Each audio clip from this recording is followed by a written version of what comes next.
yeah, I was very close to throwing in the towel and thinking, screw this, I can't do it anymore. I simply cannot invest any more of my time and my energy into it.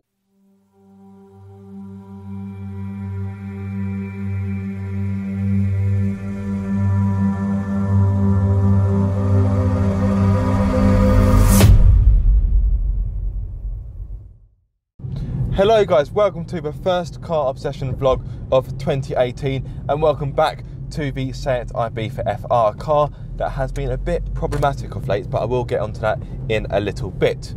Now in today's video I want to talk about, I don't really know how to put it, because I do want to talk about what's happened in my life lately, but at the same time I don't want to bore you or burden you with my troubles. But as you can probably tell by the title, I almost gave up car obsession, and I will explain a little bit more in a few moments. So I think whenever you go into a new year, you have this newfound sense of optimism and motivation. You think, yeah, this is going to be my year, it's going to be the best year ever. And then once the dust settles and you're kind of midway through January, Blue Monday approaches and you feel like you're in a bit of a lull. You feel like you're a bit it just feels like a hangover from Christmas and New Year. You just feel like, oh well, 2018's here now, and what? So basically, throughout the first 2 weeks of January, things just kept going wrong, and it just felt like a lot of things were just going against me. And I think it wasn't really until January that it really started to sink in that I would never drive my MX-5 again. So that got me down. The Ibiza is now giving me problems, which is quite annoying. So the remote key fob, so the car key for for the central lock-in, that has stopped working, which is fantastic. So it means I have to use well, I have to unlock the key by turning it in the lock, which is by no means a hardship, but that doesn't deactivate the alarm. The alarm doesn't deactivate until you start the engine, which is fine, but the alarm still goes off for a few seconds, which again doesn't sound like a massive issue, but bearing in mind I leave to go to my day job at around 7 o'clock every morning. I'm sure the neighbours are a bit annoyed that my car alarm goes off every morning. Like I say, it's only for 1 or 2 seconds, but still, you know, I don't want to disrupt other people. The engine warning light has come back on. That has been diagnosed, and once again, it is the engine. It's the engine coolant sensor. So that has gone again. And then a few Saturdays ago, I was driving around my hometown, and there's one corner which is quite a tight left-hander. So I was going around it, and then this Volvo was coming towards me. It was driving a bit fast, in my opinion, and it looked like it was going to cross into my lane. And let's face it, if you're going to crash into a Volvo, it's only really going to be one winner, isn't there? And that is going to be the Swede, of course. Of course. Sorry, my mouth is really dry today. I don't know what it is. The last few days I've been really dehydrated.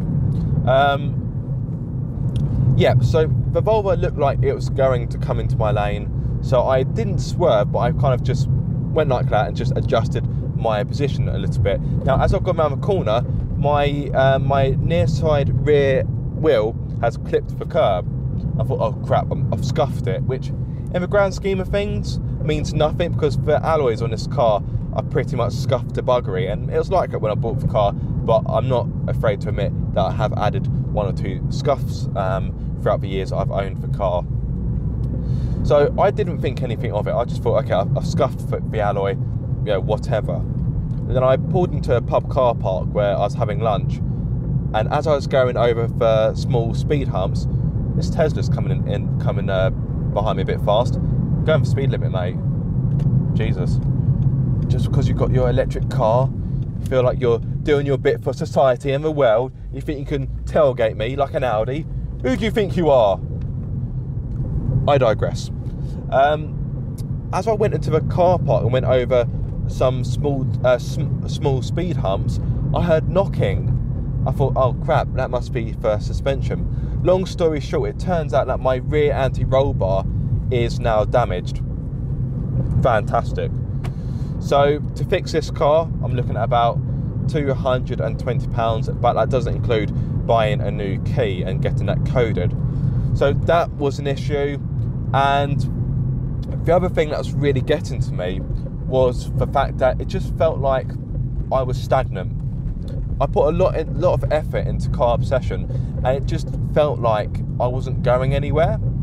I'm contacting manufacturers to get cars, and even though I've been doing this almost 2 years now, I'm still getting quite a few no's, and there's projects or there's ideas I want to do for the channel, and I just can't get them off the ground, and it can be very soul destroying. I think that's the best way of putting it, when you put a lot of effort into something and you don't really get much from it. Now, some of you may be thinking, oh my god, what are you on about? You've driven some fantastic cars, you've had some fantastic experiences, and you would be correct. Oh, potholes, oh, I hate potholes. And you would be correct, I have had some wonderful drives and some wonderful times. It's got a nice ring to it, that. But at the same time, I look at other YouTubers, and I know I shouldn't compare myself to other people, but it's what I do, I can't help it. And I look at other YouTubers and I think, why can't I do that? Or why don't I have what they have? And I got myself into a rut. It just felt like I was running but not moving, as if I was running in quicksand, putting a lot of effort in but not moving anywhere. And this got me really down, and I started kind of becoming depressed. And then there's one day where I was just really stressed at work, because I was having a bit of stress at work at the time as well. And I had a small argument with my wife, I had a small argument with my dad as well. And I had to take a step back and think, wow, what's going on here? Why am I letting this get me down so much? And I just had to take a step back, take a breath, and kind of reevaluate. And the problem is that I wouldn't say I'm impatient. Actually, I probably would say that. But I expect, I think I'm expecting success too soon. I know I shouldn't compare myself to other YouTubers, but I look at other YouTubers and I just see their level of subscribers go up and up and up, and it just feels like I am moving in the right direction, but it just feels slow but steady. Yeah, and that's basically where I was. And yeah, I was very close to throwing in the towel and thinking, screw this, I can't do it anymore. I simply cannot invest any more of my time and my energy into it, because don't forget, I do all of this around a full-time job, which is hard work. But at the end of the day, I'm not asking for sympathy. I don't want you to think, oh no, poor Aaron, because I chose to set up this channel and my website. I knew it wouldn't be easy. So, at the end of the day, I haven't really got anyone to blame but myself. But I do put a lot of pressure on myself. But that's because I want to do the best I possibly can. And also around the time there, I was getting a few haters on YouTube, and it really got to me. I try not to take trolls or really bad criticism to heart. But yeah, there's a few comments I took personally, and I just thought, what? Why am I doing this? Putting a lot of effort in, not really getting much out from it. And then it kind of dawned on me. I looked at my highlights from last year. I thought, no, you know what? It may not feel like I've come far in a short amount of time, but in a certain respect I have. That's a big pothole. If someone said to me at the start of 2017, by the end of the year, you would have driven the Ford Focus RS, the Honda Civic Type R, the Audi TTRS, the Aston Martin DB11, and the McLaren 570S Spider, I would have said, no, what are you smoking? There's no way in the hell that's going to happen. But lo and behold, it did. So, yeah. But I'm very much back on top now. I still have a few little dramas in my life. Unfortunately, I've got a family member who's very ill. But I don't want to dwell on that because I'm trying to keep this video as upbeat as possible, and B, you know, levels of privacy and so forth. But yeah, I still have ongoing things around me, but you know, at the end of the day, everyone has problems. So yeah, that's it really.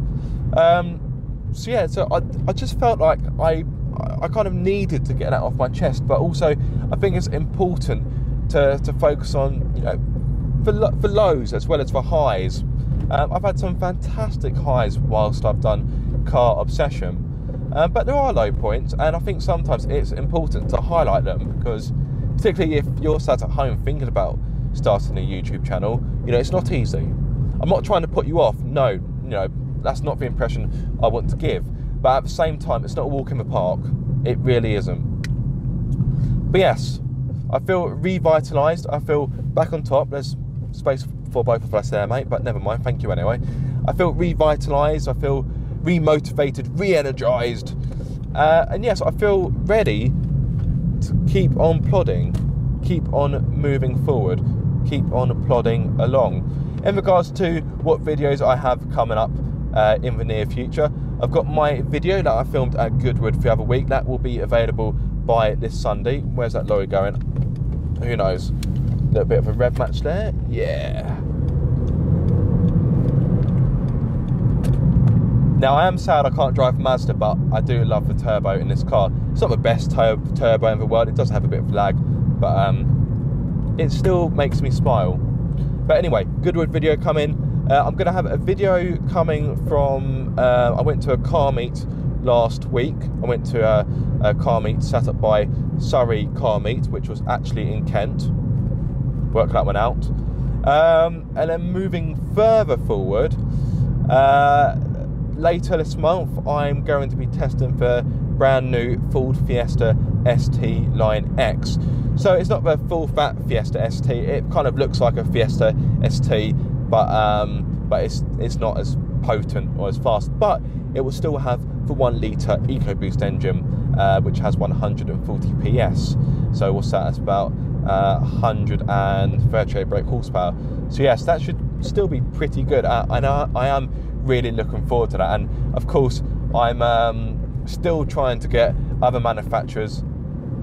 I'm still trying to get other manufacturers to give me cars, really, and that in itself is is constantly an uphill struggle. Anyway, that's all I have to say for today. I hope you found it interesting, me just waffling on as I tend to do so in my traditional fashion. Oh, Scooby. Nice. Quiet Scooby. But yes, if you did enjoy this video, be sure to give it a big thumbs up. And if you haven't done it already, please subscribe for more car obsession videos to come.